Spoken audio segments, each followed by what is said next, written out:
From Dana White shutting down any chance of the champ returning to the UFC, to the fighter setting the foundation for reasonable demands after his exit, here's why Dana White needs to bring Francis Ngannou back to the UFC immediately. The moneymaker was known for his knockout power and fighting style. In fact, he pretty much dominated as the UFC heavyweight champion. But around the end of 2022, he had to vacate his belt and make an exit from the promotion. So, despite the negotiations, he wasn't able to finalize a deal, leaving him as a free agent, ready for whatever's coming his way next. Having said that, he's looking into a couple of opportunities, and an MMA appearance under the PFL banner might be coming up. Not to mention a 2-fight boxing deal with Deontay Wilder would leave fans on the edge of their seats. At the same time, many fans and professionals, including the UFC legend Chael Sonnen, have asked him to reconsider his exit. And maybe it's time for him to bury the hatchet with White and finally make a comeback to the UFC. But right now, the bigger question is if the UFC president's gonna even allow that in the first place. Let's not forget what happened when Ngannou decided to finally leave for good.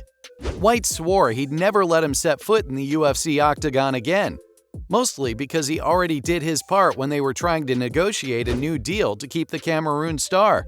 Not to mention that they worked with each other for 2 years and even tried to get him a fight. According to White, he's just impossible to deal with. And think about it, he already made his decision even though the UFC tried to hold him back. So why make a comeback now, right? In fact, the UFC president claims that the chief business officer, Hunter Campbell, had about 75 dinners with the fighter. All of that just to try to get him on board. Not to forget the money they offered him, which even matched the offer for the huge UFC star Brock Lesnar. But he had already decided he wasn't going to stay. On top of that, Ngannou claims he wasn't really happy with the way he was treated during the negotiations either. There have been times when White overstepped his reach during contract negotiations, losing amazing fighters, and the Cameroonian fighter might have been one of them. That's exactly why a lot of fans and professionals believe that White needs to focus on bringing him back. Even if his career wasn't exactly the longest in the UFC, he definitely left his mark with a 17-3 record, heavyweight title, and title defense. Not only that, but he was almost untouchable in the last few fights he had in the UFC. Of course, there were defeats too, like the Stipe Miocic and Derek Lewis fights, but he went on to win another 6 fights right after that, out of which 5 were knockout wins. On top of that, he finally got his revenge when he defeated Miocic in a rematch for the title, only to go on to defend his belt against Cyril Gane, who at the time was the number 2 heavyweight fighter. Over the past few years, Ngannou really started to step into his prime. He was at the top of his game. Even though he hadn't fought in over a year, his last 2 fights were against the best that the heavyweight division had to offer. Think about his fight against Gane. It's the only win without a knockout. But even then, he showed his dominance, proving he was much better than anyone he was up against. And that's exactly why fans want him back in the UFC, so they can experience more rivalries and probably one of the best fights of all time. In fact, there's already some trash talk going around. It seems like there's a newfound rivalry with the heavyweight champion Jon Jones. Fans believe that if anyone can give Ngannou a challenge, it's gotta be him. And both fighters have had a lot to say to each other after the heavyweight title fight.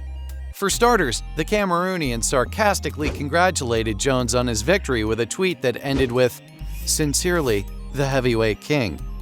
Clearly, he's not ready for anyone else to come by and even think about replacing him. Plus, Jones wasn't a big fan of the message either, and during his post-fight press conference, he mentioned that he wasn't going to put up with the disrespect.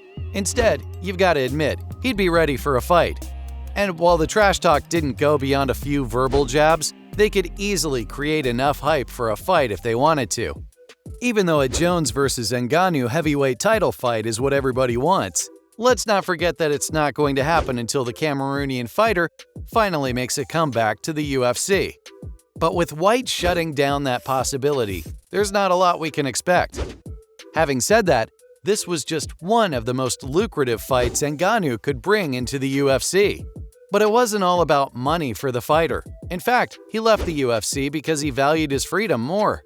He didn't care about the offers they put on the table because he still wasn't free. He had absolutely no power, and while he really wanted it to work out, he wasn't ready to compromise on his own conditions, even if it meant he'd be stripped of his heavyweight title. I mean, think about it. He wanted the UFC to provide health insurance for all of its fighters. Not only that, but he also wanted to be able to have his own sponsorship deals, along with options to check out boxing matches outside of the UFC. But of course, none of his demands were met, which forced him to leave. Even though, according to White, he could have easily become the highest-earning heavyweight in UFC history. But you've got to admit, his conditions weren't exactly too much to ask for. And that's exactly why another one of the UFC's biggest stars says things need to change around here. Israel Adesanya claims that Ngannou asked for things that should be mandatory. They were pretty reasonable demands, to say the least. But White went in the other direction with it, claiming that's not how they do business. And in response, Israel believes a change is absolutely necessary, and Ngannou has finally started the conversation. He voiced his support for the Cameroonian to get better pay for fighters in the promotion. Although, he also believes that the 6'5" knockout puncher is going to make his way to boxing, possibly whipping up a fight against Wilder, Tyson Fury, or even Anthony Joshua, right before he finally returns to the UFC. Sure, he's not really thinking about it yet, at least officially. And White has practically shut down any possible chances. But Adesanya emphasized the fact that he's the greatest heavyweight we've ever had, and he left on his own terms. He never lost the belt in the first place. With a pro MMA record of 17 wins, out of which were 12 knockouts, 4 submissions, and 1 decision, against hardly 3 defeats, he was paving his way to becoming the greatest MMA heavyweight in history. Think about it, he's got victories over Alistair Overeem, Stipe Miocic, and even Cyril Gane. Fast forward to now, and he's got a couple of options after his exit from the UFC, most of which point towards Bellator MMA and the Professional Fighters League. Both of these organizations have made it pretty clear that they're interested in signing the 36-year-old. Meanwhile, the fighter is open to a boxing rules contest against some of the top-tier heavyweights too. In fact, you can even expect to see him back in the ring with either one of them by July 2023. Even Wilder confirmed that he's ready to sign a 2-fight deal with him that includes 1 boxing match and 1 mixed martial arts match. Meanwhile, Fury challenged him to a special rules fight that's supposed to happen sometime this year. Although the Gypsy King hasn't been doing so great with negotiations for potential fights recently, especially after how his fight against Alexander Usyk fell through. And even though Ngannou agreed to the fight on Twitter, there's really no indication that they're talking about signing a deal yet. So let's just set that aside for now. Having said that, it seems like his departure has struck a discussion about the pay and benefits for fighters. And that's probably going to change how things go around in the UFC, if this grows any bigger. I mean, think about other sports leagues like the NFL, NBA, and MLB. They share about 50% of their revenue with players. Although the major difference between them is that the UFC is unionized with collective bargaining agreements. Meanwhile, there's literally no mixed martial arts promotion that's got a union. So, while things still might stay a bit shaky around here, Ngannou's exit has definitely started a conversation.